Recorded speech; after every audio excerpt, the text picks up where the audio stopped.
Jonathan James Willett est né le 7 novembre 1976 à l'hôpital de la base aérienne de Yokota, au Japon, de James et Yoko Willett. Son père servait dans l'armée de l'air des États-Unis, ce qui explique que Jonathan ait passé une grande partie de son enfance à déménager fréquemment. Jonathan a passé ses premières années sur la base aérienne de Yokota avant que sa famille ne soit mutée à la base aérienne de Malmstrom, dans le Montana. Peu de temps après, les Willett sont retournés au Japon avant de s'installer à la base aérienne de Travis, en Californie. À la suite du départ à la retraite de son père, en 1995, la famille s'est installée à Henderson, dans l'État du Nevada, où Jonathan a vécu pendant la majeure partie de sa vie. Dans sa jeunesse, il était passionné de baseball. Il a d'abord joué dans la petite ligue au Japon, au sein de la seule équipe américaine de cette catégorie présente dans le pays. Après son installation aux États-Unis, il a rejoint une équipe itinérante qui disputait des matchs dans l'ensemble de la côte ouest. Avec le temps, le sport est toutefois passé au second plan, et Jonathan s'est consacré à sa carrière professionnelle. Pendant plus de 20 ans, il a travaillé dans les secteurs de la vente et du marketing, se forgeant une solide réputation de vendeur talentueux et persuasif. Il a ensuite créé sa propre agence de marketing, GW Marketing, puis, peu avant la pandémie, a fondé la société Vegas Moving Guy, spécialisée dans les déménagements, le transport et divers services à domicile. Ses proches gardent le souvenir d'un homme charismatique et sociable, toujours prêt à aider les autres dans les moments difficiles. Selon eux, il apportait régulièrement son aide à ceux qui cherchaient un emploi, organisaient un déménagement ou faisaient face à des difficultés du quotidien. Son fils Devir a toutefois souligné que son père pouvait parfois se montrer colérique et émotif. Après sa séparation d'avec la mère de Devir, Jonathan a entamé une relation avec Devin Michaels, avec laquelle il a eu 2 filles. Devin était également connue sous les noms de Tracy Nicole Tavares, Nikki Fairchild et Devin Jade Michaels. Au cours des années 2000 et 2010, elle a tourné activement dans des films pour adultes avant de travailler pendant quelque temps dans le secteur de l'immobilier. La relation entre Jonathan et Devin a duré approximativement de 2012 à 2018. Au moment des événements qui seront évoqués par la suite, ils étaient séparés depuis plusieurs années, mais continuaient à entretenir des relations cordiales pour leur fille. À cette époque, Jonathan était en couple avec une autre femme, qu'il a par la suite demandé en mariage. Cette dernière l'aidait régulièrement dans les activités de l'entreprise Vegas Moving Guy et participait à sa gestion quotidienne, notamment dans les relations avec la clientèle. Le fils de Jonathan, Devir, a également travaillé quelque temps au sein de l'entreprise de son père. Toutefois, cette collaboration est rapidement devenue source de tensions récurrentes. Les désaccords professionnels ont progressivement laissé place à des conflits plus profonds qui ont fini par affecter leurs relations personnelles. Finalement, Devir a décidé de quitter le domicile paternel pour s'installer chez Devin. Dans le même temps, il a quitté l'entreprise familiale afin de travailler comme technicien spécialisé dans les systèmes de sécurité résidentielle et les équipements multimédia. Avec le temps, la situation s'est encore compliquée. Une relation amoureuse s'est en effet nouée entre Devir et Devin.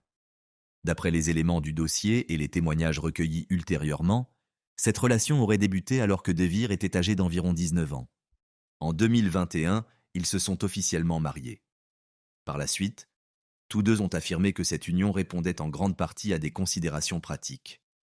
À cette époque, Devir rencontrait déjà d'importants problèmes de santé, et le statut d'époux permettait à Devir de l'assister plus facilement et de prendre en charge certaines démarches administratives, domestiques et médicales. Pour Jonathan, cette situation a été difficile à accepter. Après le mariage de Devir avec Devin, qui avait auparavant été sa compagne et la mère de ses filles, les relations entre le père et le fils se sont pratiquement interrompues. Jonathan a très mal réagi à cette situation et a adressé plusieurs messages à Devir dans lesquels il exprimait son incompréhension et son indignation.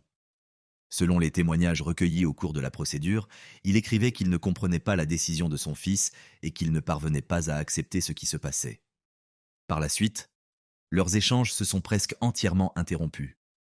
Ils ont cessé de s'appeler régulièrement, de s'échanger leurs vœux à l'occasion des fêtes et de chercher à se réconcilier. Le dernier message connu envoyé par Jonathan consistait en une brève salutation, restée sans réponse. Plus tard, Devir a témoigné devant le tribunal et a décrit en détail les relations au sein de la famille.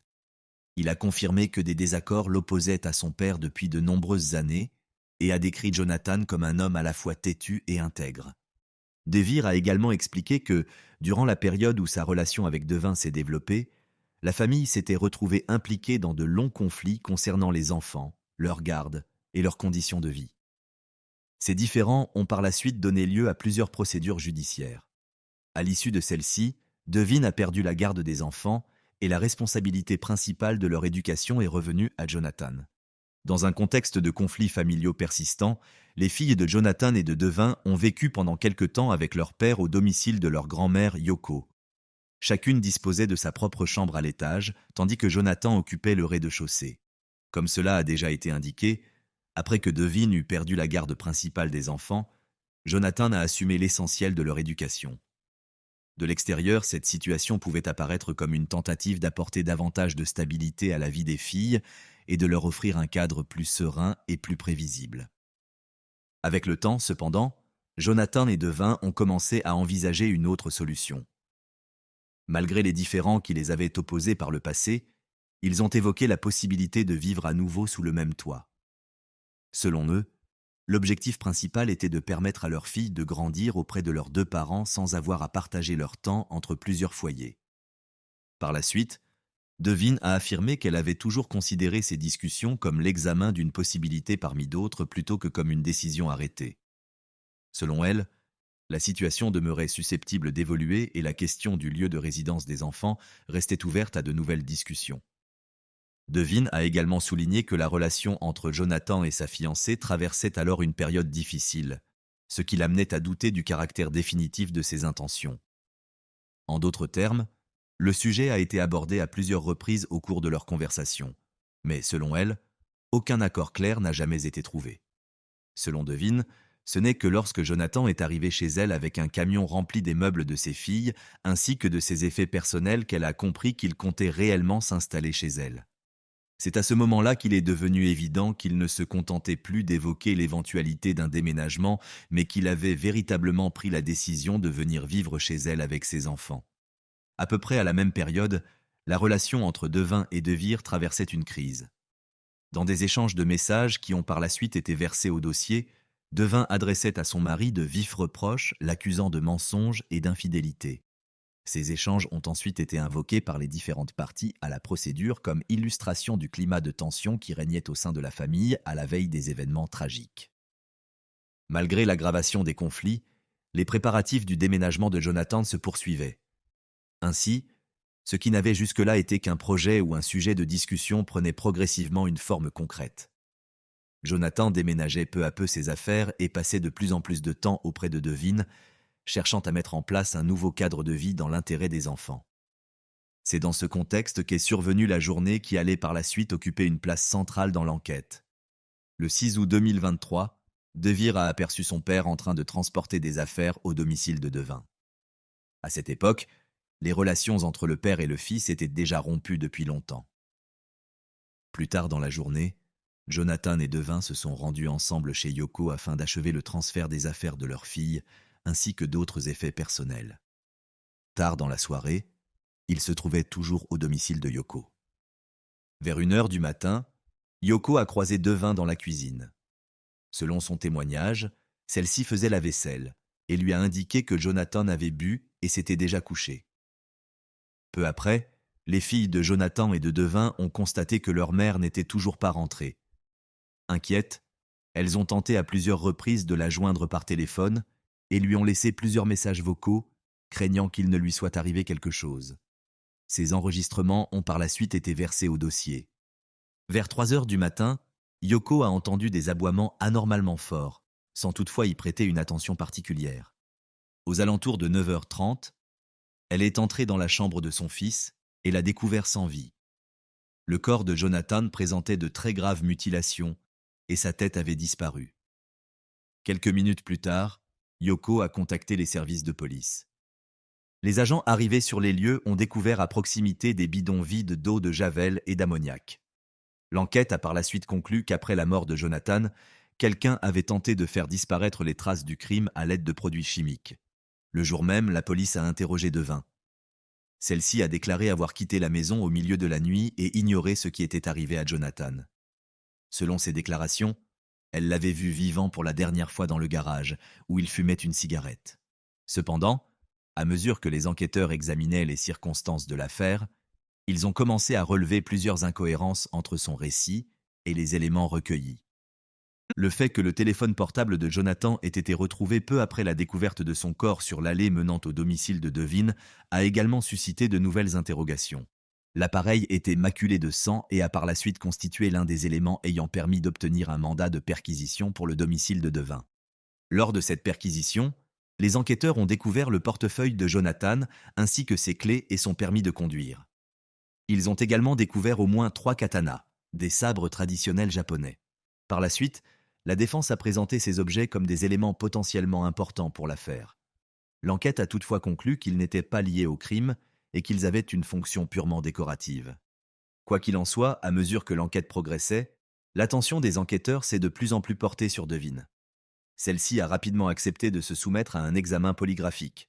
Bien que les résultats d'un polygraphe ne soient généralement pas considérés comme une preuve déterminante et que leur fiabilité scientifique fasse l'objet de débats, les enquêteurs s'en sont servis comme d'un outil d'interrogatoire. Selon le rapport de l'expert, la réaction physiologique la plus marquée a été observée lorsqu'on a demandé à Devin si elle était impliquée dans la mort de Jonathan. La femme a ensuite reconnu avoir frappé Jonathan avec un objet lourd qu'elle a décrit comme un bougeoir au cours de la nuit des faits. Elle a toutefois nié avoir eu l'intention de le tuer. Selon sa version des événements, le conflit aurait éclaté après que Jonathan eut refusé d'avoir des relations intimes avec elle. Devin a affirmé qu'elle souhaitait seulement lui infliger une blessure mineure et qu'elle ne s'attendait pas à ce que ses actes entraînent sa mort. L'enquête est toutefois parvenue à une conclusion différente. Selon l'accusation, après la mort de Jonathan, son corps aurait été décapité à l'aide d'une scie électrique. Les procureurs ont estimé que la tête avait d'abord été placée dans un panier à linge avant d'être transportée hors de la maison puis jetée dans une benne à ordures. Malgré d'importantes opérations de recherche, la tête n'a jamais été retrouvée. Pour cette raison, les experts médico-légaux n'ont pas été en mesure d'établir officiellement la cause exacte du décès. Les armes présumées du crime n'ont pas non plus été retrouvées. Peu après ces événements, Devin a été arrêté et inculpé de meurtre. La police l'a interrogé à au moins 6 reprises, avant comme après son arrestation.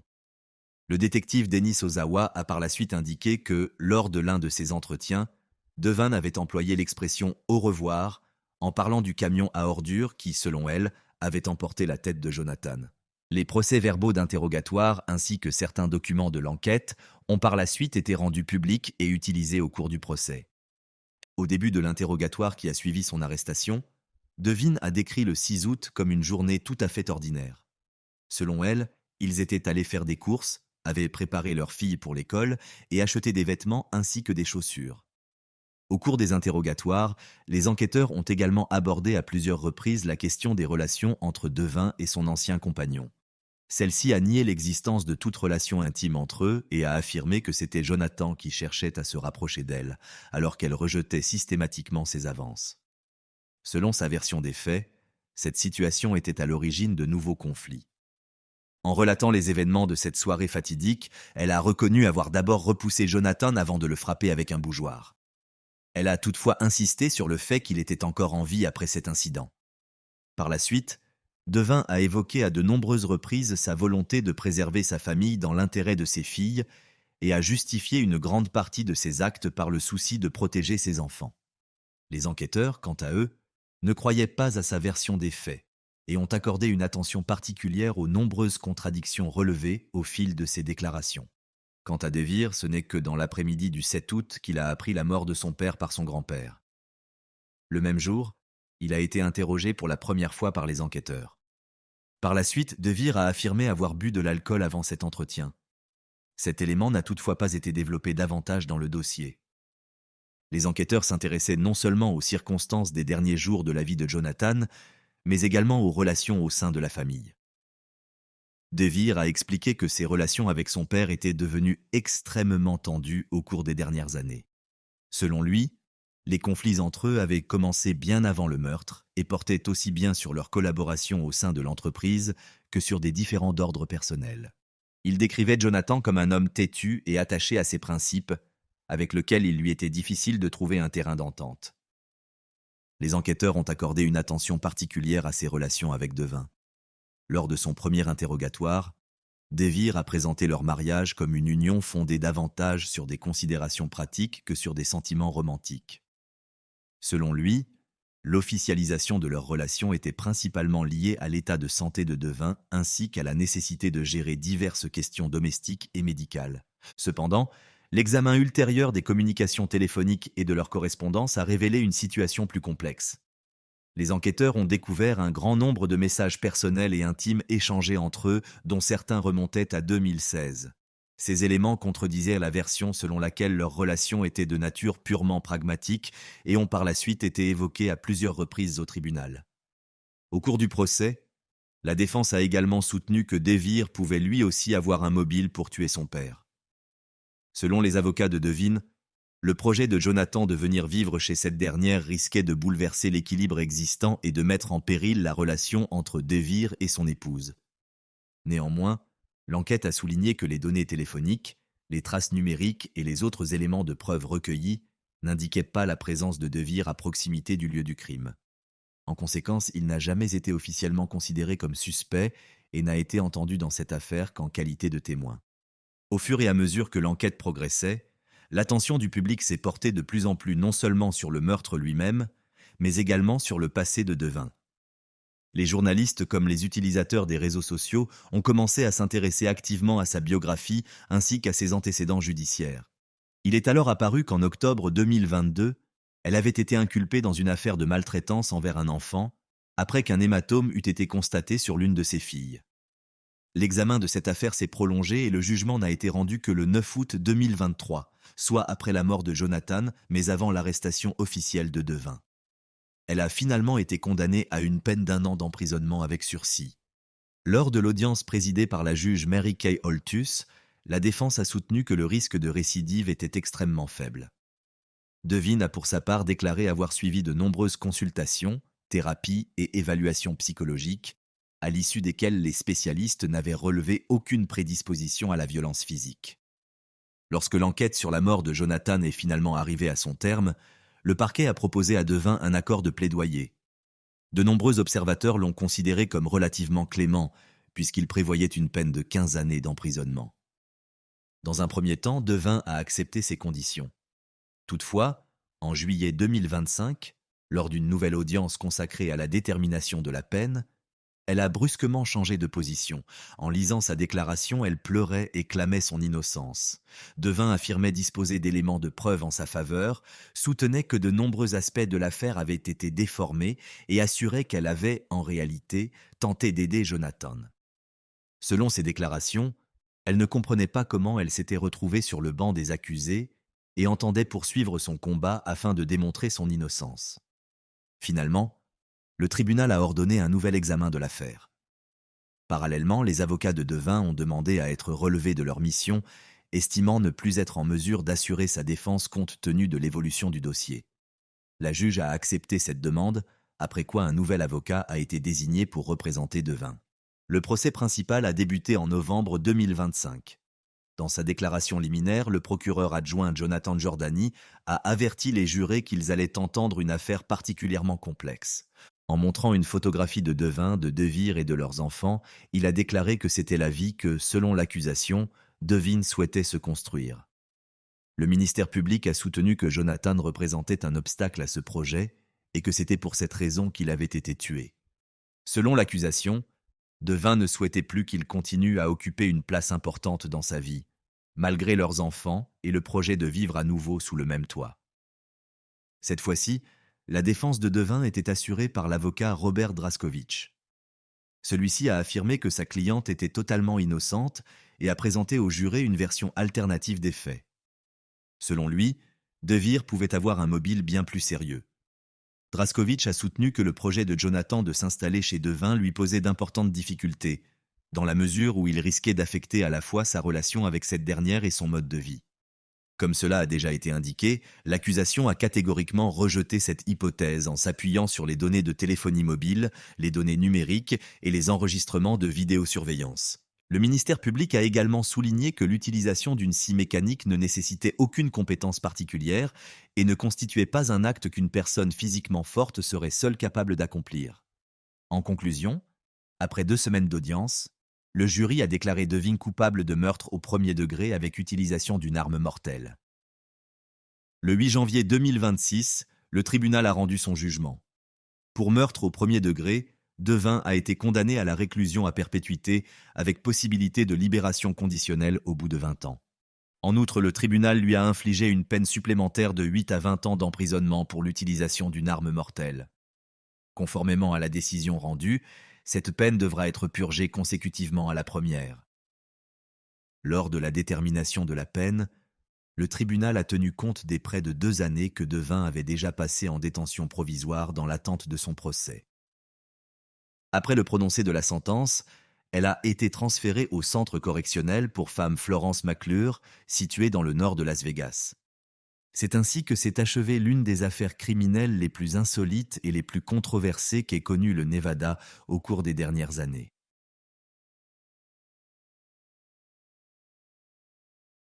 La vie de Taylor Wright a été difficile dès le départ. Née le 23 avril 1984, elle a été abandonnée par sa mère dès sa naissance et placée dans un foyer. Taylor a grandi dans un orphelinat, sans jamais connaître l'amour ni l'attention de ses parents.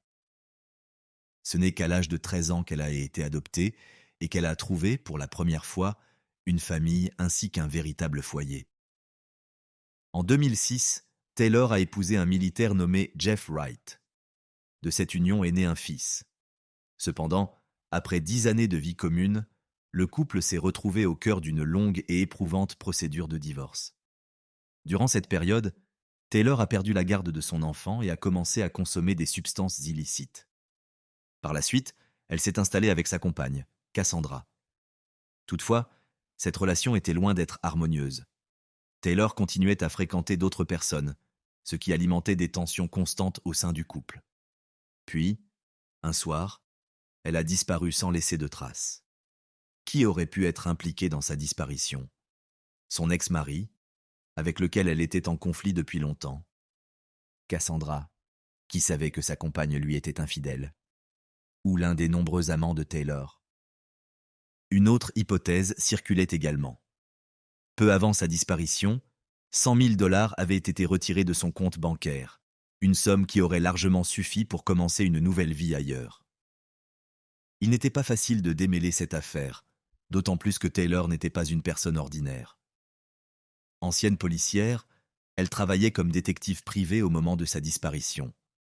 Si elle avait réellement décidé de disparaître de son plein gré, elle possédait toutes les connaissances et les compétences nécessaires pour y parvenir. Mais que s'était-il réellement passé ce jour-là? Le 8 septembre 2017, Taylor Wright avait 33 ans. Peu de temps auparavant, elle avait emménagé chez sa compagne, Cassandra, qui travaillait comme administratrice dans une école de la région. Elles avaient commencé à vivre ensemble seulement 5 mois après leur rencontre, mais Taylor continuait à entretenir des relations amoureuses avec d'autres personnes. Ce vendredi-là avait commencé comme n'importe quel autre jour. Les deux femmes s'étaient réveillées, avaient pris leur petit déjeuner et discuté de leurs projets pour la journée. En raison de l'ouragan qui approchait, l'école était fermée et Cassandra était restée à la maison.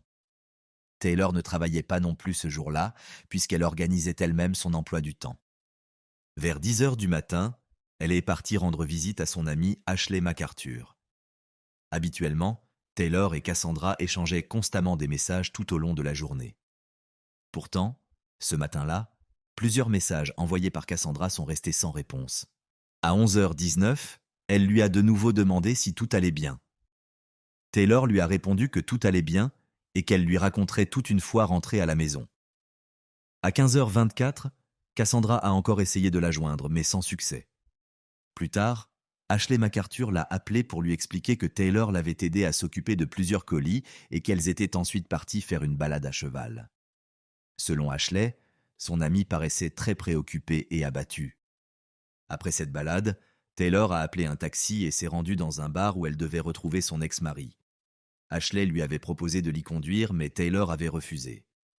Comme son amie l'expliquera plus tard, l'équitation était pour elle un moyen de gérer son stress et de se changer les idées. Pendant ce temps, Cassandra continuait à lui envoyer des messages et à l'appeler, mais sans obtenir de réponse. Ce n'est qu'à 19h58 qu'elle a finalement reçu un message. Taylor y écrivait qu'elle la recontacterait plus tard, qu'elle ne lui en voulait pas et qu'elle avait simplement besoin d'être seule. Un autre élément inquiétait particulièrement son entourage. 4 jours plus tard, le 12 septembre, devait se tenir une audience concernant les 100 000 dollars disparus. Cette somme avait été prélevée sur un compte bancaire commun qui appartenait autrefois à Taylor et à son ex-mari. C'était Jeff qui avait engagé la procédure judiciaire, affirmant que Taylor était la seule personne à avoir accès à ces fonds. C'est pourquoi ses proches ne parvenaient pas à écarter l'hypothèse qu'elle ait effectivement pris l'argent avant de disparaître volontairement. Cette nuit-là, Cassandra a continué à envoyer des messages pour savoir où se trouvait sa compagne. Vers minuit, Ashley lui a transmis une capture d'écran d'un message qu'elle avait reçu de Taylor. Dans ce message, celle-ci expliquait qu'elle allait bien, qu'elle avait besoin de temps pour réfléchir et que le stress qu'elle traversait était lié à son déménagement ainsi qu'à son divorce. Après cela, Cassandra lui a écrit pour lui dire qu'elle était blessée de l'avoir contacté Ashley tout en ignorant ses propres messages. Elle a également essayé de comprendre ce qui se passait et pourquoi Taylor ressentait le besoin de prendre du recul. Mais elle n'a reçu aucune réponse. Taylor n'a plus envoyé le moindre message et son téléphone est rapidement devenu injoignable. Cassandra a alors commencé à contacter les amis, les connaissances et les proches de Taylor afin de savoir si quelqu'un l'avait vue ce jour-là. Mais presque tout le monde a réagi de la même manière. Beaucoup ignoraient même l'existence de Cassandra. En effet, Taylor cachait sa bisexualité ainsi que sa relation avec elle à la plupart de ses proches. Après la disparition de Taylor, Cassandra s'est tournée vers la police. Les enquêteurs ont examiné les échanges ainsi que les derniers messages envoyés depuis le téléphone de la jeune femme avant de conclure qu'elle avait probablement simplement décidé de s'isoler quelque temps. À ce stade, sa disparition n'éveillait aucun soupçon particulier auprès des forces de l'ordre. Par ailleurs, les policiers ont découvert un chèque de 19 000 dollars établi au nom de Taylor. Cette découverte a renforcé l'hypothèse selon laquelle elle aurait pu quitter la ville de son plein gré afin de disparaître temporairement. Les enquêteurs ont demandé à Cassandra de les prévenir immédiatement si elle obtenait la moindre information concernant sa localisation. Le lendemain, elle a poursuivi ses recherches. Elle a continué à appeler les amis, les proches et les connaissances de Taylor, sans relâche, dans l'espoir de la retrouver. Ce n'est que 10 jours après sa disparition que les forces de l'ordre ont commencé à envisager l'hypothèse d'un crime et ont ouvert une véritable enquête. Les enquêteurs partèrent du principe que, si Taylor avait effectivement été victime d'un acte criminel, la personne impliquée appartenait très probablement à son cercle proche. Ancienne policière, elle savait se défendre et il aurait été difficile pour un inconnu de la surprendre ou de la maîtriser sans éveiller sa méfiance. La principale hypothèse était donc qu'elle connaissait et faisait confiance à la personne qui s'était trouvée à ses côtés dans les dernières heures précédant sa disparition, ou qu'elle ne pouvait tout simplement pas imaginer que le danger puisse venir d'elle. Cassandra a naturellement fait partie des premières personnes soupçonnées. Lors des interrogatoires, elle paraissait profondément affectée, éclatait souvent en sanglots et répondait volontiers aux questions des enquêteurs. Elle a reconnu être au courant des nombreuses infidélités de Taylor. Selon elle, cette dernière lui avait promis de mettre fin à cette situation et c'est à la suite de cette promesse qu'elles avaient décidé d'emménager ensemble. Au cours de l'enquête, les policiers ont demandé à consulter l'ensemble des appareils électroniques appartenant aux deux femmes. Cependant, Cassandra a refusé de leur remettre l'ordinateur portable de Taylor, expliquant qu'elle en avait déjà examiné le contenu et qu'elle n'y avait rien découvert d'important. Cette attitude a immédiatement éveillé les soupçons des enquêteurs. Lorsque ceux-ci ont approfondi leurs questions, Cassandra a finalement admis avoir trouvé sur l'ordinateur des informations qu'elle ne souhaitait pas communiquer à la police.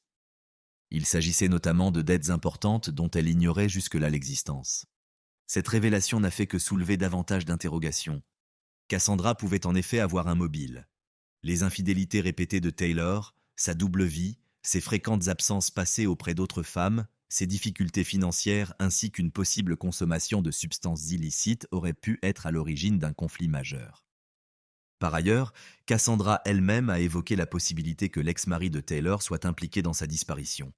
Lorsque les enquêteurs se sont intéressés à la nature de la relation entre Taylor et Ashley MacArthur, Cassandra a affirmé qu'aucune relation amoureuse n'existait entre elles.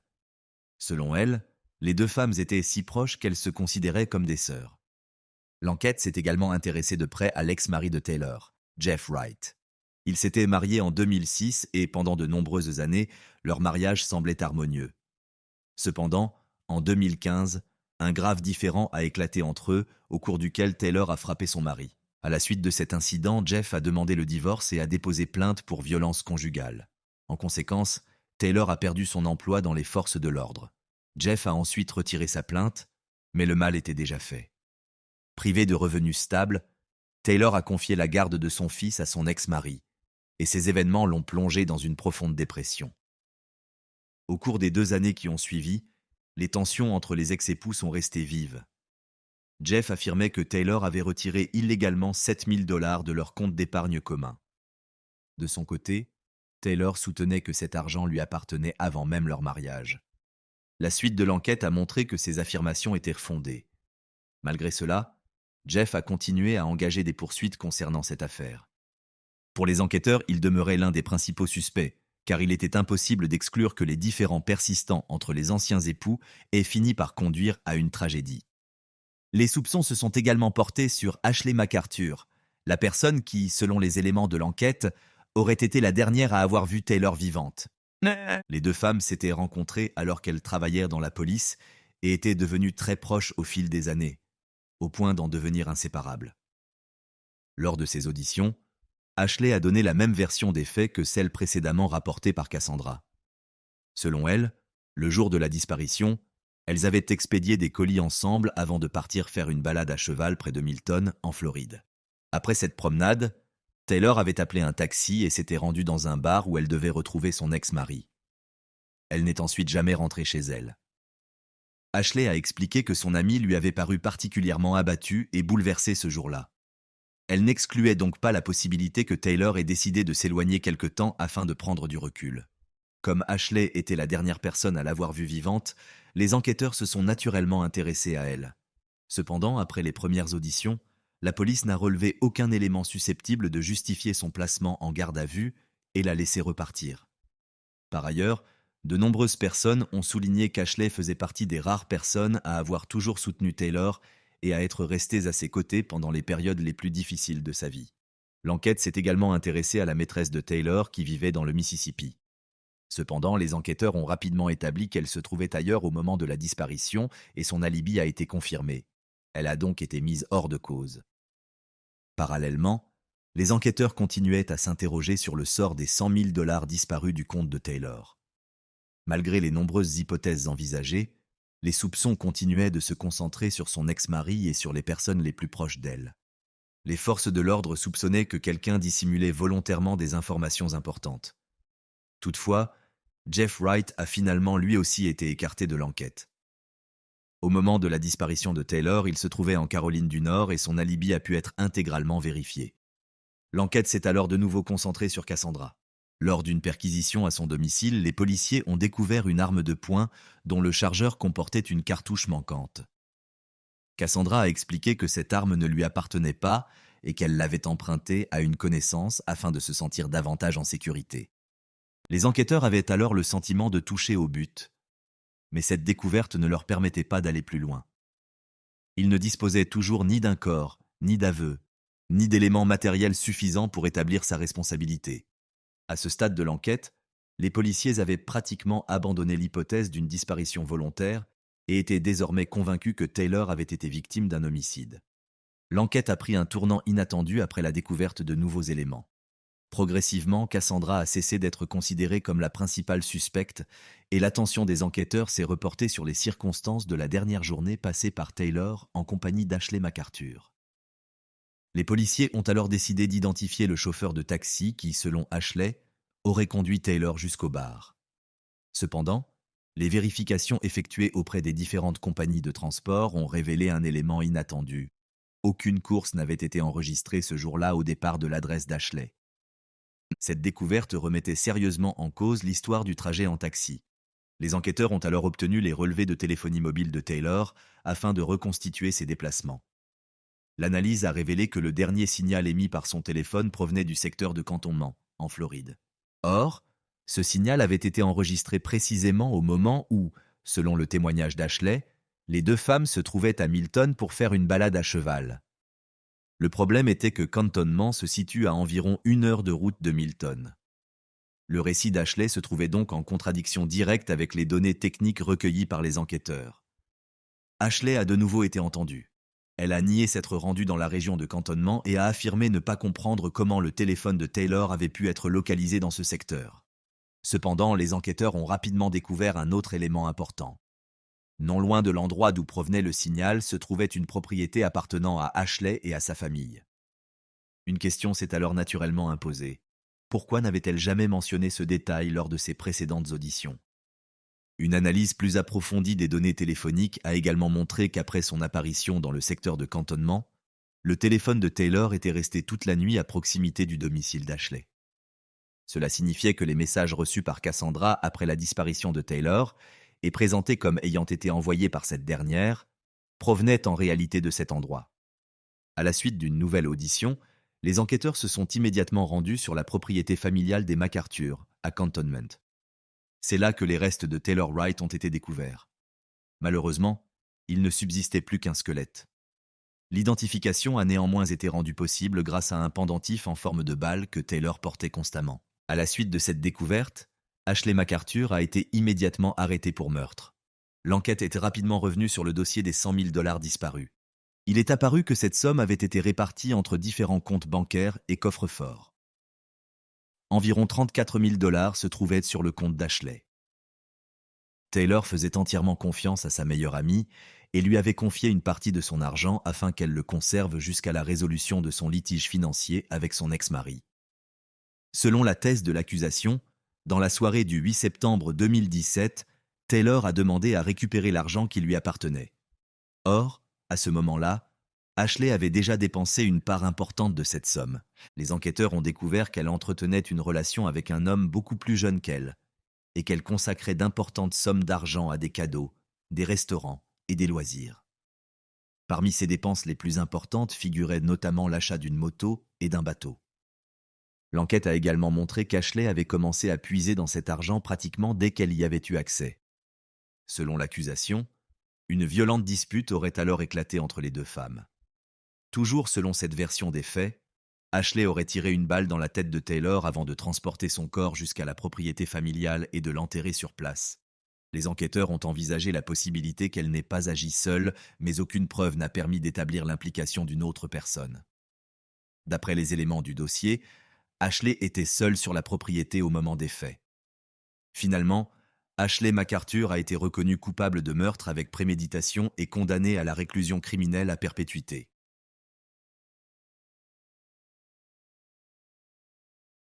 C'est l'histoire de Nguyen Xuan Dat et de Doan Van San, connue sur Internet sous le nom de l'affaire du boucher vietnamien. Le 25 janvier 2025, dans le nord du Vietnam, un homme a été retrouvé mort dans un ancien bâtiment gouvernemental. Le crime est resté non élucidé pendant plusieurs mois. Les faits se sont déroulés quelques jours avant les célébrations du Nouvel An lunaire. Par le passé, ces locaux étaient occupés par l'équipe de gestion des marchés, un organisme public chargé de surveiller les activités commerciales et de lutter contre la contrebande à la frontière entre le Vietnam et la Chine. Au début de l'année 2025, ce service a été transféré dans de nouveaux bureaux, mais l'ancien bâtiment restait accessible à ceux qui en détenaient encore les clés. Selon un communiqué de la police publié en décembre 2025, Nguyen Xuan Dat était arrivé à Lang Son depuis sa province natale ce jour-là. Il est entré dans le bâtiment après avoir reçu un appel téléphonique lui donnant rendez-vous sur place. Il n'en est jamais ressorti vivant. Tout ce qui s'est produit à l'intérieur est resté totalement inaperçu. Aucun appel d'urgence n'a été passé. Aucun message ne signalant de cris ou d'agitation n'a été reçu. Le bâtiment, relativement isolé, se trouvait à environ 100 mètres du marché. Il s'agissait d'un complexe partiellement délabré d'une superficie d'environ 500 mètres carrés, comprenant 6 bureaux, une cuisine, un entrepôt et 2 toilettes. Les voisins ont déclaré plus tard aux journalistes qu'ils n'avaient rien remarqué d'inhabituel le 25 janvier. Mais tout a changé dans les semaines qui ont suivi. À partir du mois de février, plusieurs familles vivant à proximité ont commencé à se plaindre d'une odeur nauséabonde, difficile à identifier. Des essaims de mouches sont apparus. Certains habitants ont vu des chiens errants transportés de petits os. À ce moment-là, personne ne comprenait ce que cela pouvait signifier. La prise de conscience n'est venue que plus tard. Ce ne sont pas les démarches habituelles de la police qui ont attiré l'attention des autorités, mais le suivi de l'activité en ligne. Selon le chef de la police locale, les enquêteurs ont découvert des images et des vidéos diffusées sur les réseaux sociaux, dans lesquelles on pouvait supposer que le meurtre avait été filmé. La première vidéo authentifiée est apparue le 2 juillet 2025 dans un petit groupe vietnamien sur les réseaux sociaux, qui ne comptait que 11 membres.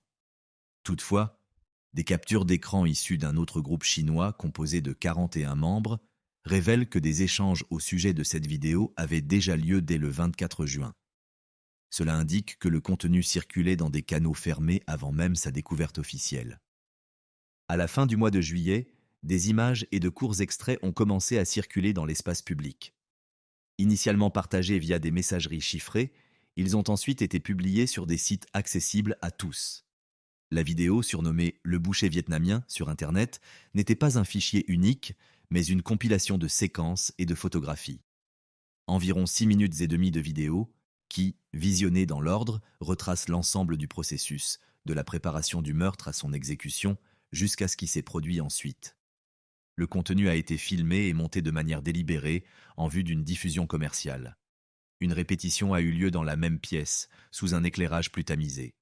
La victime, Nguyen Xuan Dat, était agenouillée, la tête posée sur une planche ronde en bois. Le criminel, masqué et vêtu d'un survêtement, se tenait debout au-dessus de lui, une hache à la main. Au lieu de frapper, l'homme masqué passait le côté plat de la lame sur le cou et les épaules de la victime, comme s'il répétait les gestes à venir. Ensuite, les deux hommes s'étreignaient. On voit également des images où ils discutent calmement du déroulement de la scène. Il semble qu'ils se soient mis d'accord à l'avance sur certains signaux. Par exemple, le fait que la victime lève le menton faisait partie des signes convenus pour indiquer le début. Cela signifie une chose: les actes étaient prémédités, et la coopération de la victime a été maintenue jusqu'au moment final. L'enregistrement principal a été réalisé à l'aide de plusieurs caméras, avec au moins 4 angles de vue, des plans larges et des prises en plongée. La victime était allongée nue sur un sol carrelé, la tête posée sur une planche à découper. Un rideau de douche avait été tendu pour contenir le sang, mais il n'a pas rempli sa fonction. La vidéo se poursuit jusqu'à son point culminant. Un homme masqué entre alors dans le champ et se place au-dessus de la victime. La décapitation n'a pas été un acte brutal, mais une succession de coups méthodiques et délibérés.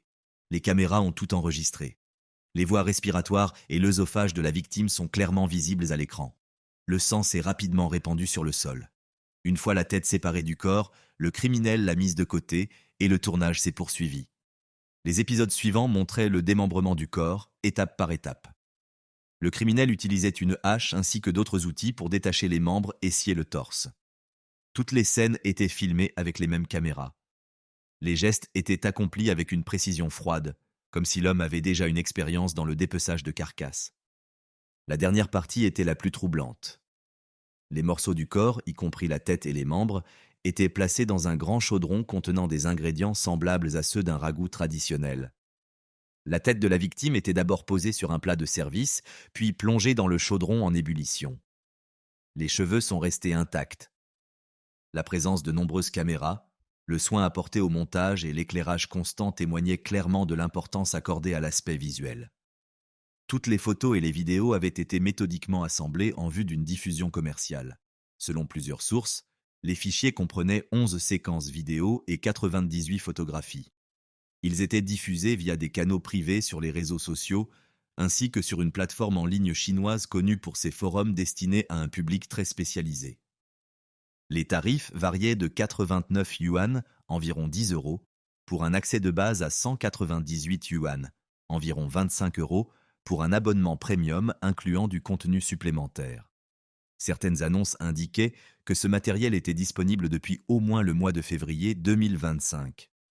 La police vietnamienne, en collaboration avec les enquêteurs du ministère de la Sécurité publique, a entrepris de retracer l'origine de ces contenus. Mais elle n'était pas la seule à s'intéresser à cette affaire. Des chercheurs en ligne, des détectives amateurs, ainsi que des groupes et des sites spécialisés dans la diffusion de contenus violents, travaillaient sur ce dossier depuis plusieurs mois. Ils ont analysé l'accent régional vietnamien audible dans la bande sonore.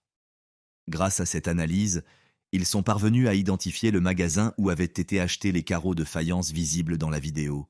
Ils ont également retrouvé la marque du couperet de boucher, ainsi que celle des baguettes disposées à côté du plat présenté à l'écran. Par ailleurs, les enquêteurs ont remarqué un tatouage portant les chiffres 13 et 9 sur l'avant-bras du criminel. Ce détail a conduit à l'apparition de l'un des noms officieux de l'affaire, ainsi que d'un mot-clic qui, pour une raison inconnue, a été associé sur Internet à des discussions portant sur les prix du porc. Au début du mois de septembre 2025, un blogueur vietnamien du nom de Ketomo, que l'on pourrait traduire par l'homme curieux, a lancé une série de vidéos consacrées à l'enquête sur cette affaire. Dans ses publications, il a utilisé des modèles en 3 dimensions et des infographies modernes pour reconstituer la scène du crime. L'un des épisodes a été visionné près d'un demi-million de fois. Par la suite, la première vidéo est devenue inaccessible et les épisodes suivants ont été rendus disponibles via un abonnement payant. Sur l'un des réseaux sociaux, un groupe d'internautes s'est associé à l'enquête et s'est chargé de recueillir et d'analyser des informations issues de sources accessibles au public dans le but de soutenir les investigations. Cependant, toutes les pistes ne se sont pas révélées fiables. Ainsi, au début de l'enquête, un moine bouddhiste a été faussement identifié à l'aide d'un logiciel de reconnaissance faciale. Il a été pris pour cible et harcelé avant que l'erreur ne soit officiellement reconnue. D'autres éléments, en revanche, se sont révélés plus probants. Un compte en ligne a publié des informations sur le meurtre, affirmant connaître personnellement la victime et, surtout, l'auteur présumé. Finalement, les enquêteurs indépendants sont parvenus à un seul nom et un seul pseudonyme. Selon leur conclusion, la victime était bien Nguyen Xuan Dat. Le criminel présumé serait un homme ayant travaillé au sein de l'équipe de gestion des marchés, une personne disposant d'un accès régulier au bâtiment, des clés des portes, et sachant précisément à quel moment les lieux étaient inoccupés.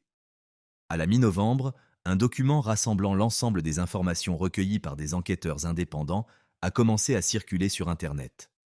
Ce dossier détaillait les éléments de preuve, établissait une chronologie rigoureuse des faits et désignait clairement un suspect. À mesure que de nouvelles données apparaissaient, il s'est étoffé jusqu'à atteindre 110 pages. Sa diffusion a suscité une vive indignation au sein de l'opinion publique et renforcé la pression exercée sur les autorités. Le 28 novembre 2025, la police a officiellement ouvert une enquête pour meurtre. Le lendemain, un mandat d'arrêt a été délivré et Duan Wang Sang, âgé de 57 ans, a été interpellé à son domicile. Il s'agissait de l'ancien directeur adjoint de l'équipe de gestion des marchés, la division concernée. Le soir même, des dizaines de policiers ont encerclé le complexe à l'abandon. Des experts judiciaires sont intervenus sur place. Pour rechercher des indices, ils ont utilisé une méthode d'aspiration sous vide appliquée au système septique. Les riverains ont vu les enquêteurs inspecter méthodiquement chaque pièce du bâtiment occupée par le service pendant plus de 15 ans. Les éléments découverts sur les lieux correspondaient aux informations qui circulaient en ligne depuis plusieurs mois. Mais pour comprendre pleinement ce qui s'était déroulé dans ce bâtiment, les enquêteurs devaient encore établir comment ces deux hommes s'étaient rencontrés. Nguyen Xuan Dat est né le 10 mars 1989 dans un village autrefois rattaché à la province de Tay Binh, avant d'être intégré à la commune de Tien Hung. Son père est décédé quelques années avant le meurtre. Sa mère souffrait de troubles mentaux. La famille vivait dans une extrême précarité et survivait grâce aux aides sociales.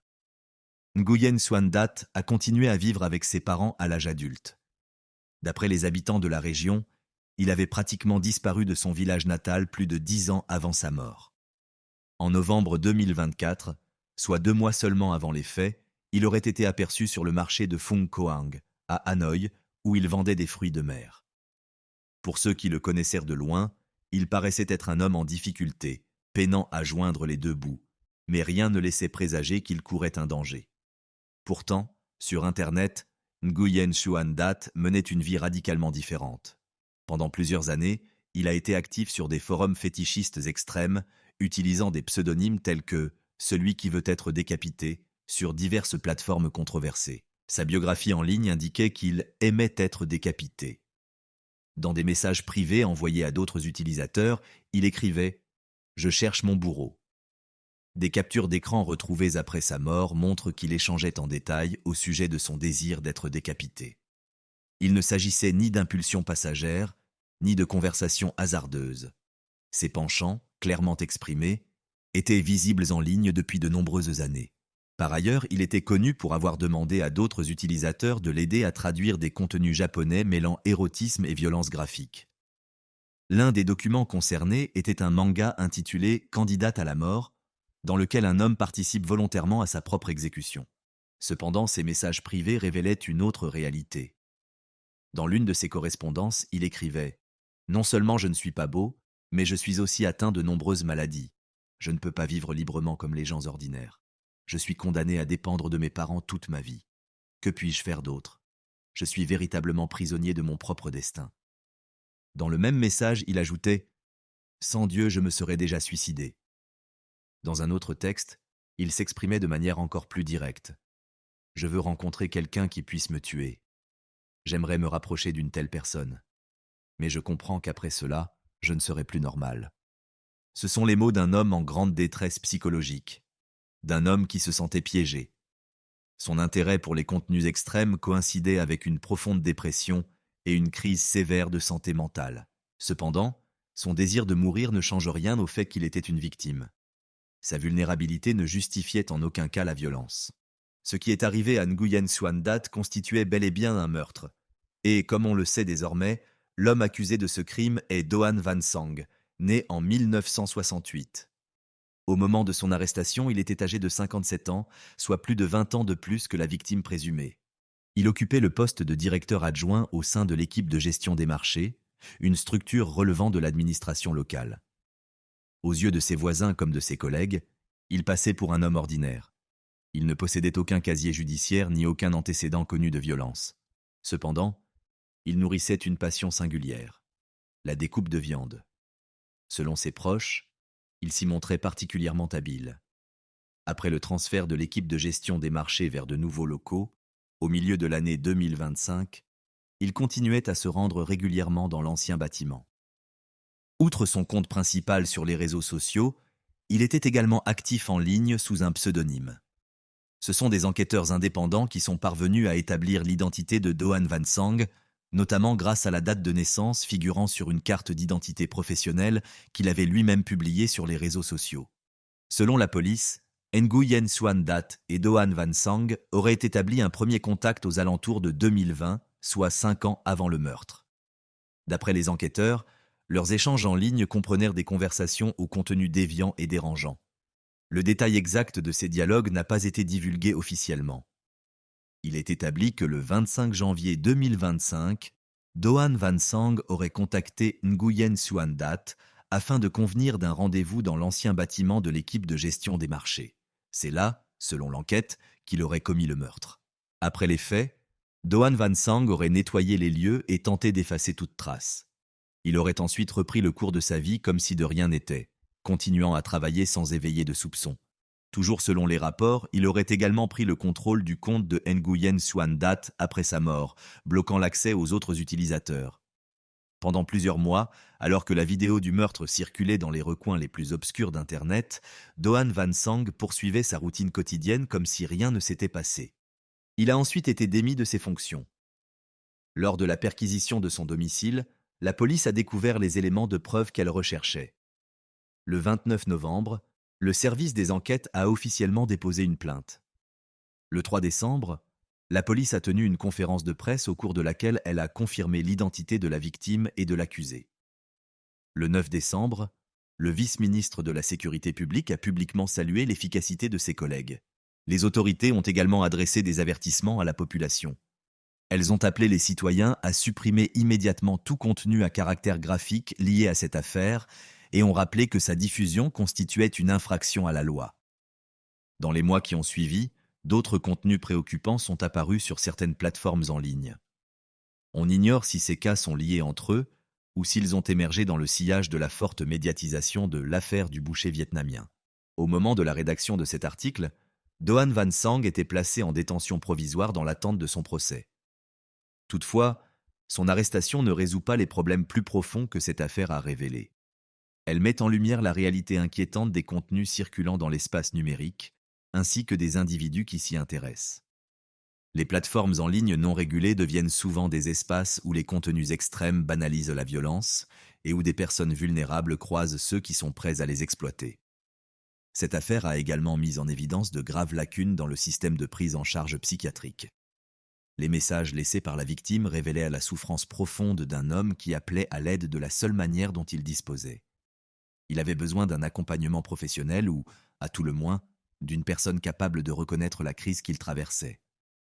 Au lieu de cela, il s'est retrouvé sur des forums où son désir de mourir a été interprété comme une demande d'exécution et non comme une urgence nécessitant une aide immédiate. Il existe également une dimension commerciale dans cette affaire. La vidéo a été minutieusement planifiée, filmée, montée, puis proposée à la vente. Ce n'était pas seulement un crime, c'était la transformation d'un meurtre en marchandise. Et ce qui est particulièrement troublant, c'est que, même en connaissant l'identité de l'auteur du crime, nous ignorons toujours qui recherche et consomme ce type de contenu. La législation vietnamienne ne reconnaît pas le consentement de la victime comme moyen de défense face à une accusation de meurtre, et ce, pour de bonnes raisons. Les personnes souffrant de dépression profonde ou de troubles mentaux graves ne sont pas en mesure de prendre des décisions éclairées concernant leur propre mort. Nguyen Xuan Dat avait 35 ans. Il vivait dans la pauvreté, luttait contre la maladie, se sentait piégé, et son activité en ligne reflétait une détresse psychologique aiguë plutôt qu'une pensée lucide.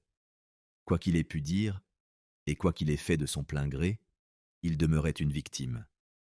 Au lieu de recevoir de l'aide, il a rencontré une personne prête à donner corps à ses pensées les plus sombres, une personne prête à les filmer et une autre prête à les vendre. Il n'y a pas ici de morale qui viendrait clore cette histoire. Il n'y a qu'un constat. La violence existe. Et parfois, il se trouve un public prêt à transformer la souffrance d'autrui en spectacle.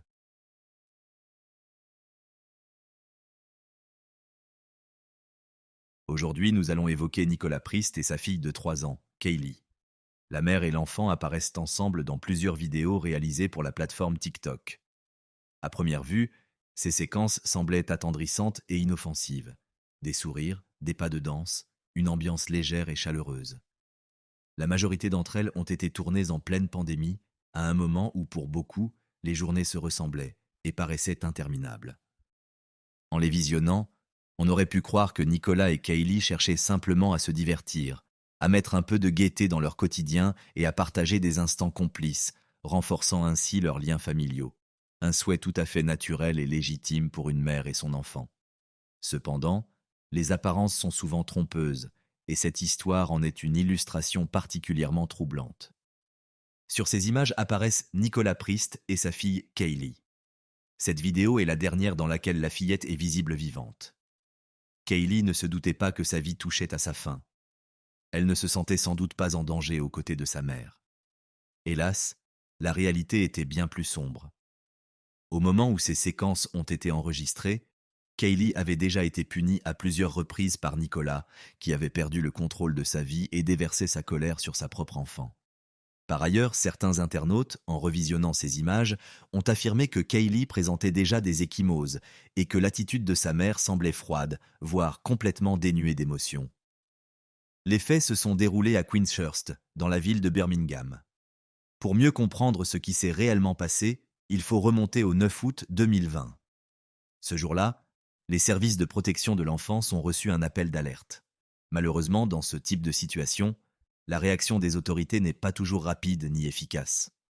Lorsque les secours sont arrivés sur place, ils ont découvert une scène bouleversante. Kaylee gisait sur le sol de sa chambre, sans le moindre signe de vie. Selon les rapports officiels, elle a été déclarée morte sur les lieux à 11h30. Nicolas Priest, la mère de Kaylee, a été arrêtée et placée en garde à vue afin de déterminer ce qui s'était exactement produit ce jour-là.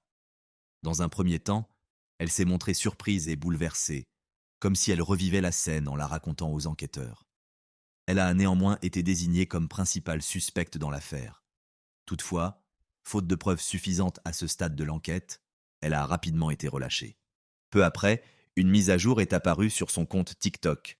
Accompagnée d'émojis en larmes, Nicolas y annonçait le décès de sa fille. Elle a ensuite publié une vidéo dans laquelle elle pleurait, visiblement accablée par la tragédie.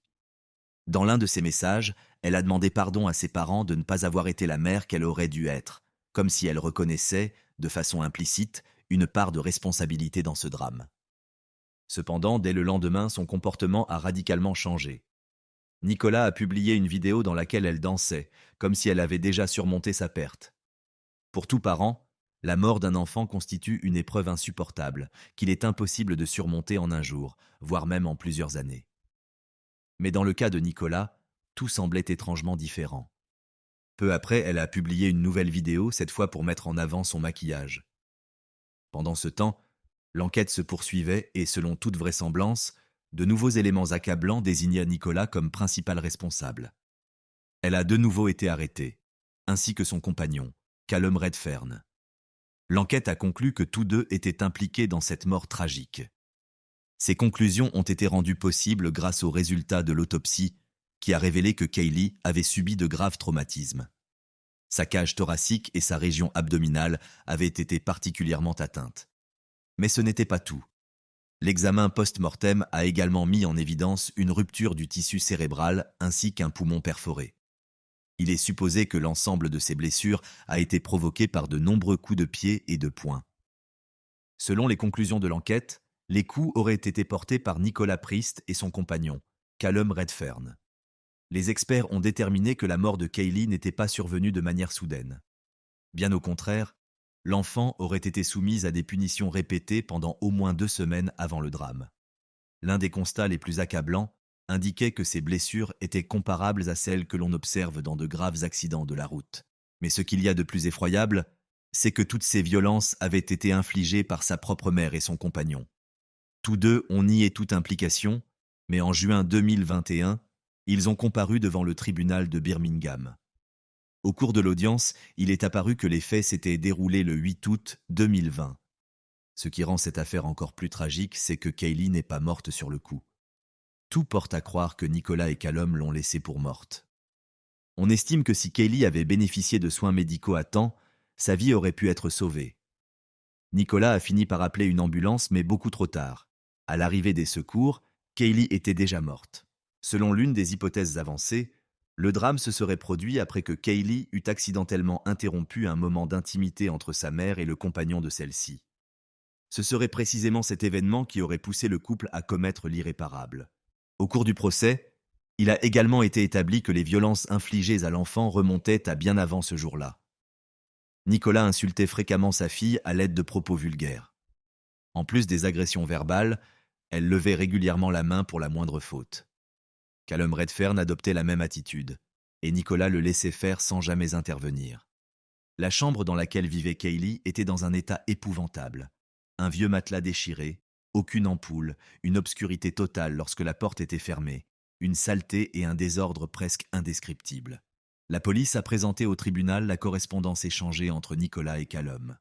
Dans ces messages, ils évoquaient sans gêne les mauvais traitements infligés à Kaylee et allaient jusqu'à se féliciter mutuellement de leurs actes. Au terme du procès, tous deux ont été reconnus coupables de meurtre. En outre, Nicolas Priest a également été condamné pour manquement à ses obligations parentales. Verdict, 15 ans de réclusion criminelle pour Nicolas, 14 ans pour Callum. Et pourtant, aucune peine ne saurait compenser la perte de la vie de Kaylee, une enfant qui a enduré ce qu'aucun être humain, et surtout aucun enfant, ne devrait jamais avoir à vivre. En sa mémoire, il ne reste qu'un seul vœu à formuler, qu'elle repose enfin en paix, dans un lieu où ni la douleur ni la peur ne pourront jamais plus l'atteindre.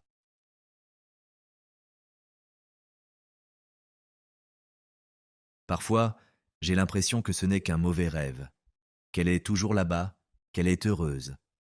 Puis je me rends compte qu'il n'en est rien. Mais peut-être est-elle heureuse désormais. Yaswinder Kaur Sidhu, également connu sous le nom de Yassi, est né le 4 août 1975 à Maple Ridge, une ville située près de Vancouver au Canada. Elle a grandi aux côtés de son père, Bhaktor Singh, de sa mère, Malkrit Kaur Sidhu, de son frère, Sarvan Singh, ainsi que de son oncle, Surjit Singh Badesh. Le quartier dans lequel la famille s'était installée était réputé pour accueillir de nombreux immigrants originaires d'Inde. Les parents de Yassi, ainsi que les autres membres de sa famille, s'y sont établis dès leur arrivée en provenance du Pendjab. Peu après, ils ont fondé une vaste exploitation de myrtilles, et leurs activités ont rapidement prospéré. Alors que Yaswinder était encore très jeune, son père a reçu un diagnostic de schizophrénie. Dès lors, son oncle Surjit, frère de sa mère, a pris en charge la plupart des décisions familiales. Tous les membres de la famille adhéraient à une culture conservatrice et pratiquaient le sikhisme, une religion fondée en Inde au XVIe siècle.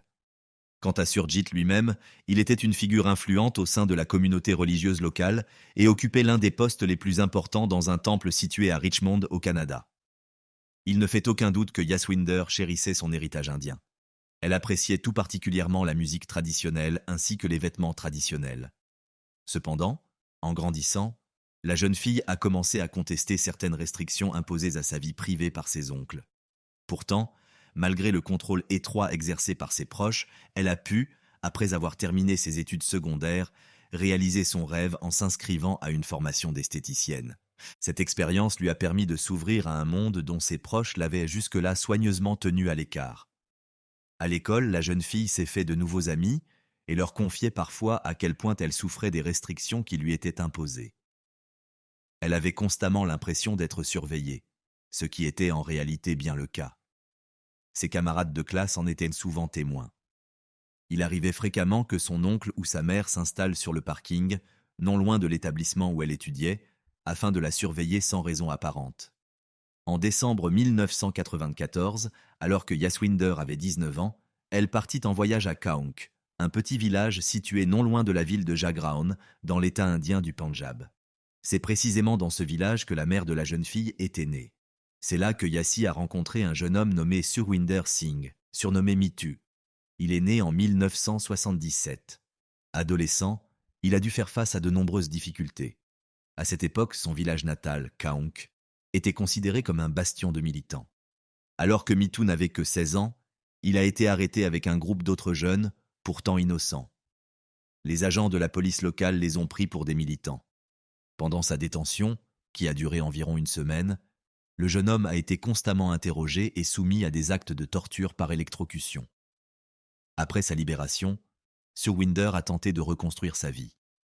Il s'est rasé la barbe et a renoncé au port du turban, symbole de sa religion. De plus, il s'est mis au kabaddi, un sport de contact traditionnel mêlant des éléments de lutte et de jeu de balle. Cependant, peu de temps après, Mitu a de nouveau rencontré des difficultés. En 1992, il a été arrêté une deuxième fois. Cette fois-ci, il a été battu si violemment qu'il lui a fallu 6 mois pour s'en remettre. Sans abandonner le sport, le jeune homme a commencé à conduire un cyclopousse afin de gagner sa vie, tant bien que mal. Quelques années plus tard, il est devenu une véritable vedette du kabaddi, évoluant à un niveau professionnel. C'est à cette époque que Yassi et Mitu se sont rencontrés dans l'une des rues du village. Il est évident que leur relation était inacceptable aux yeux de la famille de la jeune fille. Bien que Surwinder fût né dans le même village que la mère de Yassi, son statut socio-économique était inférieur. Il ne possédait ni biens ni argent et ne répondait donc pas aux exigences de la famille de Yassi. Pourtant, cela n'y changeait rien. La jeune fille continuait à voir Mitu en secret. Le soir, le jeune homme venait près de la maison où Yassi logeait et se tenait devant la fenêtre de sa chambre. Ainsi, les deux jeunes gens pouvaient se parler à voix basse pendant des heures. Jusqu'alors, la jeune fille s'était efforcée de se conformer aux exigences de sa famille. Mais désormais, pour Mitu, elle était prête à leur désobéir pour la première fois. Avant le retour de Yassi au Canada, Surwinder lui avait même dit quel était son destin, et elle-même lui avait demandé de ne pas l'oublier. Malgré la distance qui les séparait, les deux jeunes gens sont restés en contact jusqu'au moment où ils se sont retrouvés. En mars 1999, Yassi retourna en Inde avec ses proches. Ce voyage avait un objectif précis. Il souhaitait organiser le mariage de la jeune fille.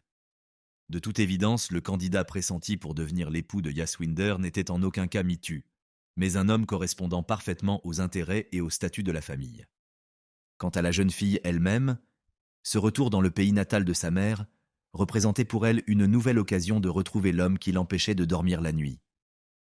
Pour lui, elle s'était même enfuie de chez elle et le 15 mars 1999, elle et Mitu se marièrent en secret, selon les traditions locales et leur religion. En réalité, le couple nouvellement marié n'eut qu'une seule journée à passer ensemble, car dès le lendemain matin, la jeune fille devait retourner à Kaonk, puis repartir au Canada.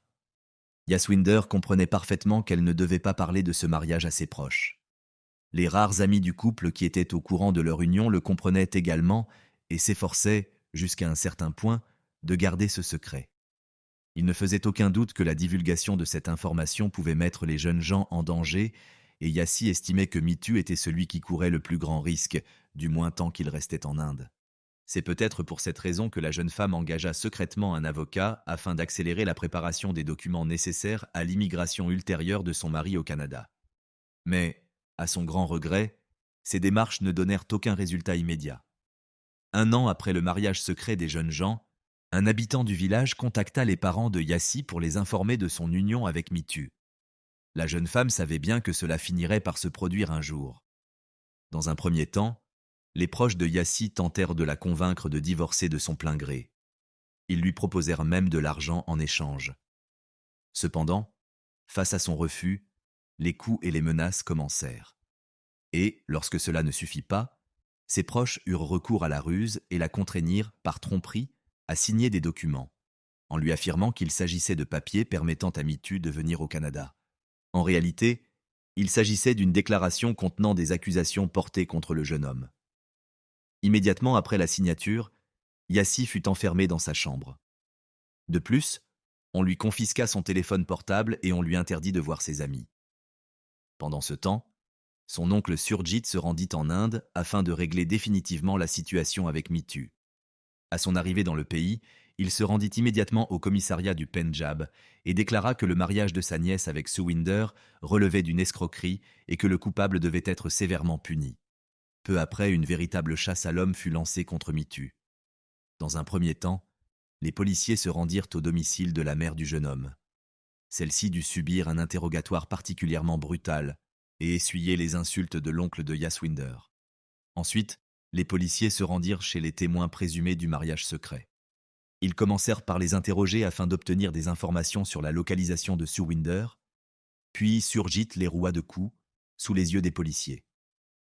Pendant ce temps, Yassi était toujours retenue, comme prisonnière. Cela ne dura toutefois pas longtemps.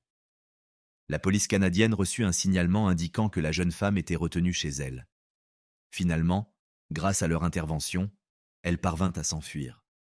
Elle emporta ses papiers et quelques affaires, puis se rendit au poste de police en compagnie des agents.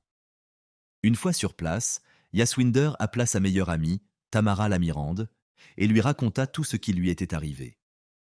Elle lui demanda également la permission de séjourner chez elle pendant quelque temps. Par la suite, Yassi envoya un fax aux autorités indiennes, dans lequel elle expliqua que les accusations portées contre Mitu étaient fausses. La jeune femme déclara que Suwinder était son mari légitime et qu'elle craignait pour sa sécurité. Bien sûr, Yaswinder comprenait parfaitement que ces mesures ne suffisaient pas à protéger le jeune homme.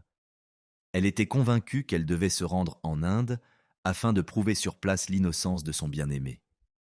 Cependant, la jeune femme ne disposait pratiquement pas d'argent pour acheter des billets d'avion, car ses proches s'étaient empressés de geler tous ses comptes bancaires. Cela n'arrêta toutefois pas Yassi, qui demanda de l'aide à ses amis. Bien qu'ils aient d'abord tenté de la dissuader de cette entreprise imprudente, ce furent eux qui, finalement, lui fournirent l'argent nécessaire pour les billets.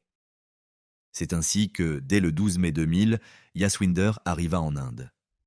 Étonnamment, Mitu réussit, d'une manière ou d'une autre, à venir l'accueillir à l'aéroport.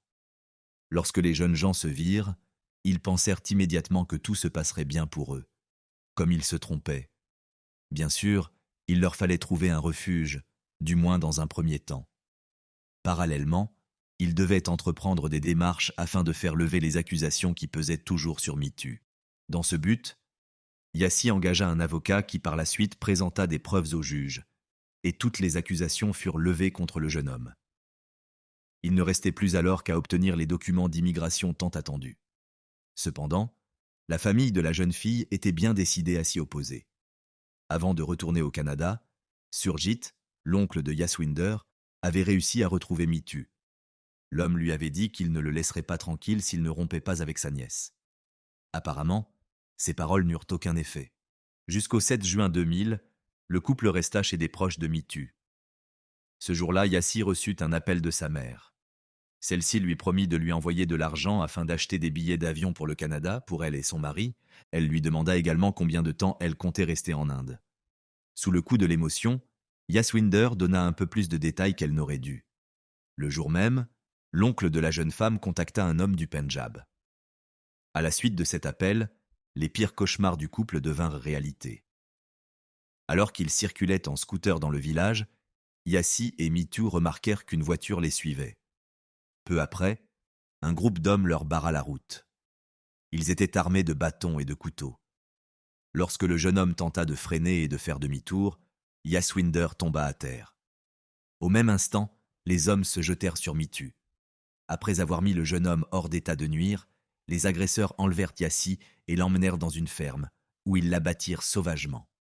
Elle les supplia de la relâcher, mais cela ne faisait manifestement pas partie de leurs intentions. Finalement, l'un d'eux appela les commanditaires et leur rapporta que la jeune femme avait imploré qu'on lui fasse grâce. À l'autre bout du fil se trouvait nul autre que Surjit. Il passa le combiné à sa sœur, la mère de Yassi, afin qu'elle lui parle. Après une brève conversation, celle-ci donna l'ordre de s'en prendre à sa propre fille.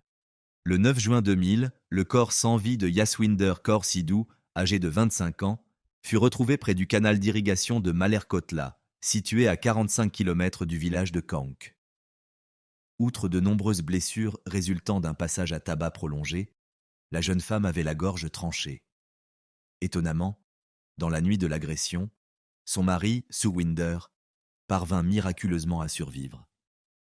Après avoir été retrouvé, il fut transporté dans un centre médical local où les médecins réussirent à lui sauver la vie.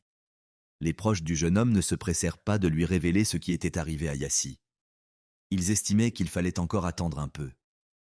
Lorsque Suwinder put enfin sortir de l'hôpital, il fut immédiatement la cible d'une nouvelle tentative d'assassinat. Mais, une fois encore, les criminels échouèrent. Les médias indiens couvrirent largement le déroulement de l'enquête sur le meurtre de Yaswinder. Un inspecteur nommé Swaran Singh fut chargé de retrouver les agresseurs. Peu après, les actions de la police conduisirent à l'arrestation de 11 personnes. Il s'avéra que la plupart d'entre elles étaient membres d'une bande locale. Le complot à l'origine de ce crime fut mis au jour lorsqu'un grand nombre d'appels en provenance du Canada fut découvert dans les relevés de communication de l'un des suspects. Cela indiquait que le commanditaire du crime était un proche de la victime. Bien que la mère et l'oncle de Yaswinder aient nié toute implication dans le meurtre de la jeune femme, l'enquête révéla que c'étaient eux qui avaient payé les auteurs de l'agression. De plus, il fut établi que sa mère, Malkrit Kaur Sidhu, était celle qui avait donné l'ordre de la tuer. À partir de ce moment, les proches de la victime furent considérés comme des criminels sur le territoire indien, tandis qu'au Canada, ils restaient en liberté et pouvaient vaquer à leurs occupations habituelles comme si de rien n'était.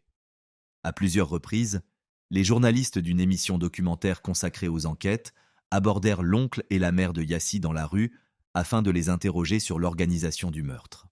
Cependant, ils refusèrent catégoriquement de faire le moindre commentaire. Les policiers indiens affirment que vous avez commandité le meurtre de Yassi. Pourriez-vous m'accorder un entretien ? Comment expliquez-vous que l'un des criminels arrêtés en Inde ait été en possession de votre numéro de téléphone ? Entre mai et juin 2000, 147 appels téléphoniques ont été échangés entre vous et ces personnes. Je ne sais pas, je ne sais rien. Des années s'écoulèrent avant que les commanditaires du meurtre, également membres de la famille de Yassi, ne se retrouvent sur le banc des accusés.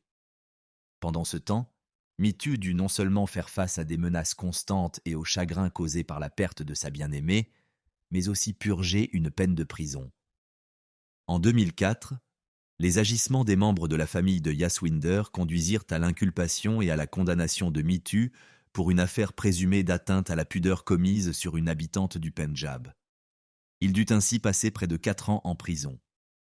Il ne fut innocenté que lorsque les autorités découvrirent que la femme qu'il avait accusée à tort entretenait des liens avec la famille de Yassi.